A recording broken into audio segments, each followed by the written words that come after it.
What's up, guys? My name is ElectroDiamond13 and welcome to my first FNAF fan game review. Today we're going to be reviewing The Return to Bloody Nights. I think I'm going to try and make this a habit of ending off all the FNAF fan games that I do. I'm going to be doing the same thing for FNAF 1 Rewritten. So,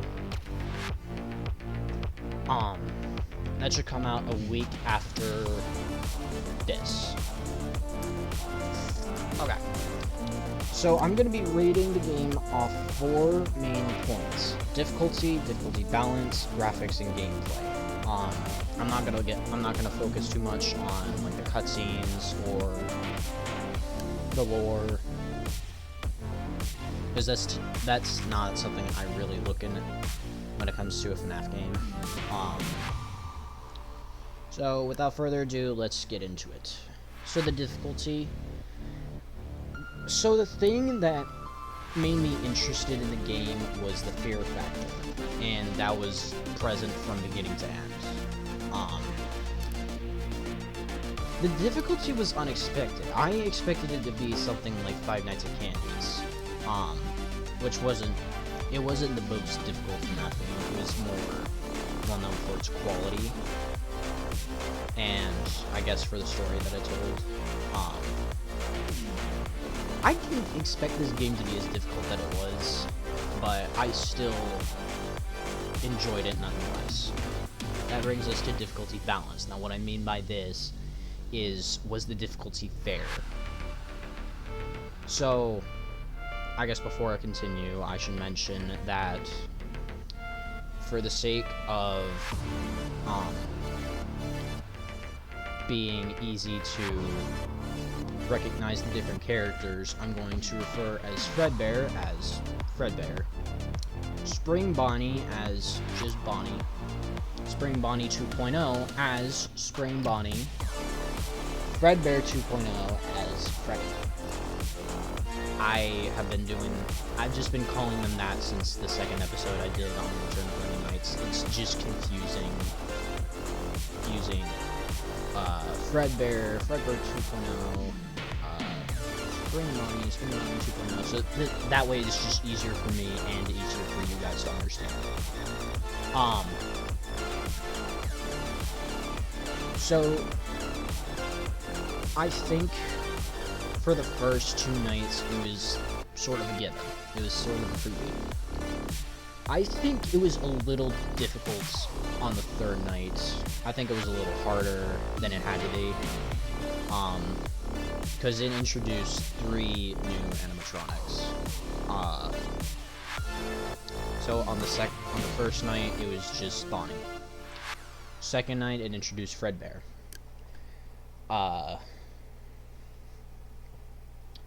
Then on the 3rd night, it introduced 3 new animatronics: the Puppet, Freddy, and Spring Bonnie.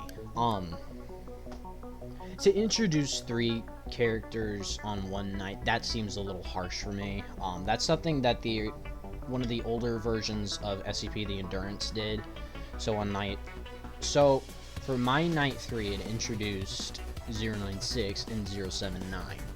On an older version, aka the version that Ryan played on, it also introduced the Plague Doctor, 049. So that,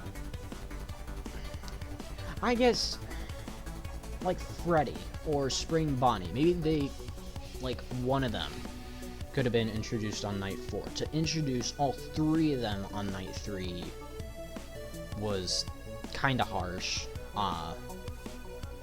I give the difficulty a 10 out of 10 though, because it was certainly a difficult game. I'll give the difficulty balance a 7 out of 10 though, because it could have used some polishing and some of the mechanics could have been more clear, but other than that, it was good. So let's move on to the graphics.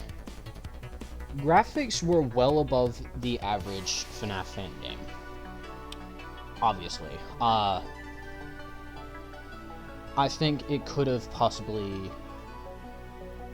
It's definitely up there in graphics. but when it comes to like Joy of Creation or Juniors in terms of graphics, not quite there. But it can definitely contend with other aspects of the game.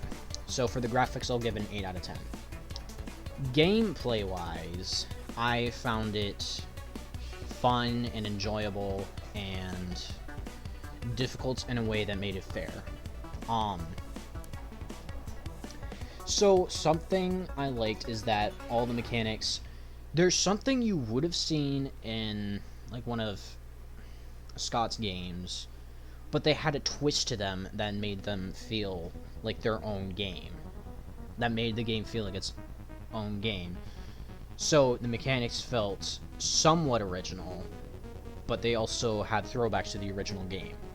So rather than just like the standard FNAF 1 setup of shining the light in either corridor and closing the door, it was set up like you would have been in FNAF 6, where it was like 90 degrees to your right or to your left.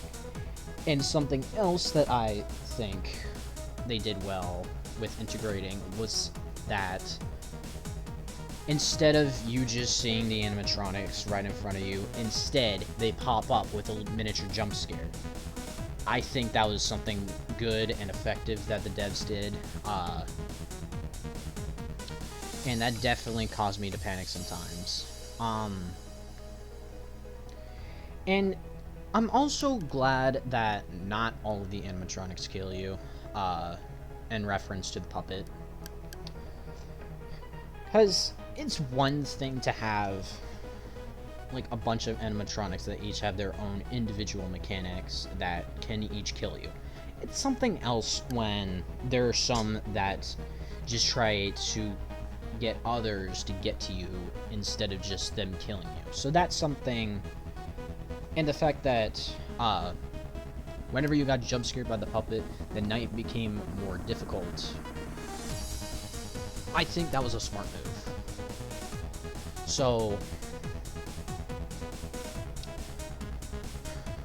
I'd give gameplay a 10 out of 10. And I guess like the whole the Return to Bloody Nights just in general, I think there are definitely some things the devs could learn from this. But overall, this was a genuinely really, really good game. From beginning to end, I enjoyed it, even if I was terrified at the beginning. But yeah, I guess that's going to be it for this episode, guys. If you made it this far, please consider leaving a like and subscribing for more content. So a week after this comes out, I will also be posting my review for FNAF 1 Rewritten. So keep an eye on my channel for that when that comes out. But I think that's going to be it, guys. So I will talk to you guys later. Goodbye.